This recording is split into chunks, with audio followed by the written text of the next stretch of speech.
اور ایک چیز آپ نے ہمیں دی تراویح کی نماز، 3 دن آپ نے نماز پڑھائی اور چوتھے دن مسجد بھر گئی، باہر بھی جگہ نہ ہوئی، تو آپ آئے ہی نہیں، سحری تک لوگ بیٹھے رہے۔ تو آپ سحری کے قریب آئے تو آپ نے فرمایا میں دیکھ رہا تھا تم سارے آئے ہوئے تھے، لیکن میں اس لیے نہیں آیا کہ مجھے ڈر لگا کہیں تمہارے اوپر یہ نماز فرض نہ ہو جائے، تکلیف سے بچانے کے لیے نہیں۔ تو پھر اللہ کے نبی کے دور میں صحابہ 5-5 6-6 کی ٹولیاں بنا کر قرآن سنتے تھے، اور کوئی یہاں کوئی یہاں کوئی یہاں، اور رکعت متعین نہیں تھی، کوئی 10 پڑھ رہا ہے، کوئی 8 پڑھ رہا ہے، کوئی 12 پڑھ رہا ہے، کوئی 20 پڑھ رہا ہے۔ صدیق کے دور میں بھی ایسے ہی تھا کہ سارے مختلف ایسے پڑھتے تھے۔ تو عمر رضی اللہ تعالیٰ عنہ نے اپنے دور میں پھر کہا ان سب کو میں جمع کروں گا، سب کو جمع کر کے، اور ابی بن کعب رضی اللہ تعالیٰ عنہ کو امام بنایا، اور آپ نے 20 تراویح باقاعدہ قرآن کے پورے ختم کے ساتھ اس کو آپ نے شروع فرمایا۔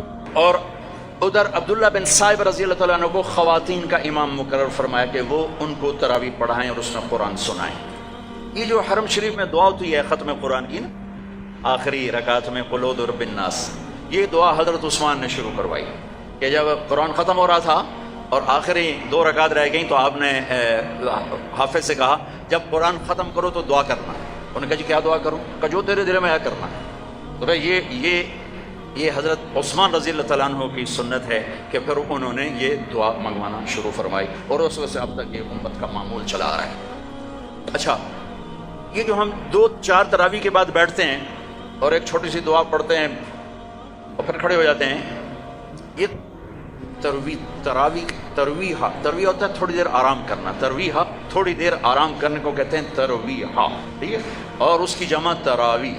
مکے والے کیا کرتے تھے؟ 4 تراویح پڑھنے کے بعد 1 طواف کرتے تھے، پھر 4 رکعت پڑھتے تھے، پھر 1 طواف کرتے تھے۔ انہوں نے تو ساری رات لگ جاتی ہے، تو جا کے سحری میں مشکل سے جا کے ان کی تراویح ختم ہوتی تھی۔ جب مدینے والوں نے دیکھا یہ تو طواف کرتے ہیں تراویح پڑھتے ہیں، ساڑھے بولتا بیت اللہ ہے نہیں، آپا کی کریے، انہوں نے 20 کی 40 کر دی، وہ کبھی 40 رکعت پڑھتے تھے۔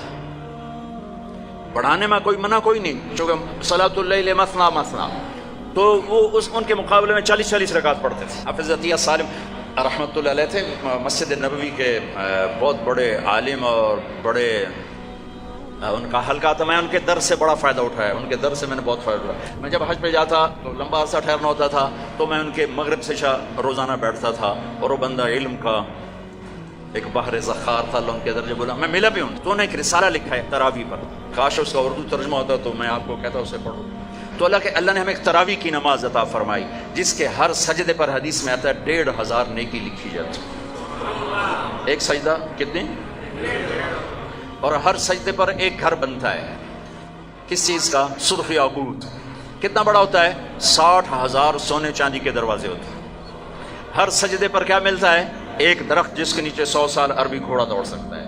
پھر تراویح اور روزے کے بدلے کیا ملتا ہے؟ اللہ آخری رات کہتا ہے میرے بندے بندی ہو، جن کا روزہ رات کی تراویح میں نے دیکھا، میں نے قبول کیا، جاؤ معاف کر دیا۔